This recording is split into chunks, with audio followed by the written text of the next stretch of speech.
আসসালামু আলাইকুম। আজকে আপনাদের মাঝে আলোচনা করব স্বামী বশ করার তাবিজ বা স্ত্রী বশ করার তাবিজ। এগুলো হচ্ছে কুফরি তাবিজ, কুফরি বশীকরণ তাবিজ। এটাতে স্বামী অথবা স্ত্রী উভয়কে বশ করা যায়।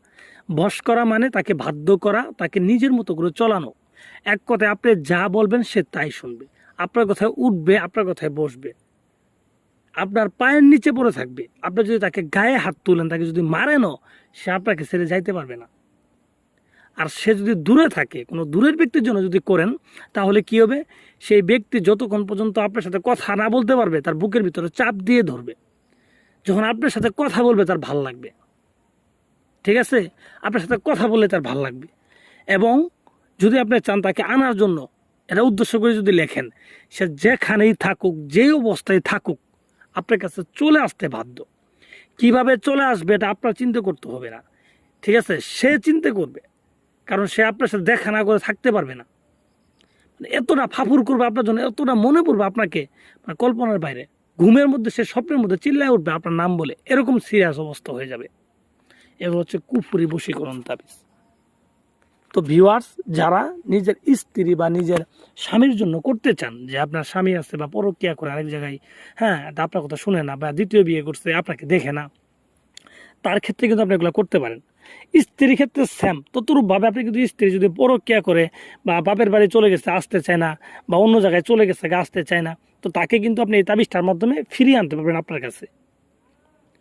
এবং সেমভাবে আপনি কিন্তু আপনার প্রেমিককে, ঠিক আছে, আপনার প্রেমিক যদি থাকে বা প্রেমিকা যদি থাকে, তাদের ক্ষেত্রে কিন্তু এটা করতে পারবেন। এটা বিবাহিত অবিবাহিত সবার ক্ষেত্রেই কাজ করবে। তো ভিউয়ার্স, যারা এটা করতে চান, তারা কিভাবে করবেন আমি এই ভিডিওতে বিস্তারিত বলে দিব। আপনাদের যদি তারা না থাকে, আপনি আমার এই ভিডিওটা ফুল দেখেন, আপনার কাজে লাগবে। আপনাকে বলতে পারেন, ভাই এরকম অনেক শুনছি, অনেক দেখছি, অনেক কবিরাজের কাছে গেছি, তারা আমার কাজ করে দিতে পারে নাই, বিভিন্ন জায়গায় ঘুরাইছে, বলে শরীর বন্ধ, অমুক বন্ধ, বা এগুলো মিথ্যা কথা। কারণ আমি শুরুতে বলছি, এটা হচ্ছে একটা কুফরি কাজ। আর কুফরি কাজ করলে পরে শরীর বন্ধ থাকলেও সমস্যা নাই, আপনার গা বন্ধ থাকলেও সমস্যা নাই, রাশির বন্ধ থাকলেও সমস্যা নাই। যেহেতু এটা কুফরি কাজ, আপনার হবেই হবে। আপনি হাজার জায়গায় ধরা খান, হাজার তাবিজ করেন, এটা আমার কোনো সমস্যা নেই। আমি বলবো, আপনি যদি 10 জায়গায় যাওয়ার পর যদি কাজ না হয়, তারপর আমার এই কাজ, এটা দিয়ে কাজ করবেন। আগে এটা দিয়ে করতে হবে না। এটা আপনি সাইডে রাখিয়ে দেন, সাইডে রাখিয়ে দেন। আপনারা অন্য জায়গায় যান, 10 জায়গায় ঘুরেন, ঘোরার পর যদি কোনো জায়গায় কাজ না হয়, আপনি এটা দিয়ে কাজ করবেন, আপনি নিজে করবেন, আপনার হবে, আমি বলে দিলাম। তো যারা করতে চান,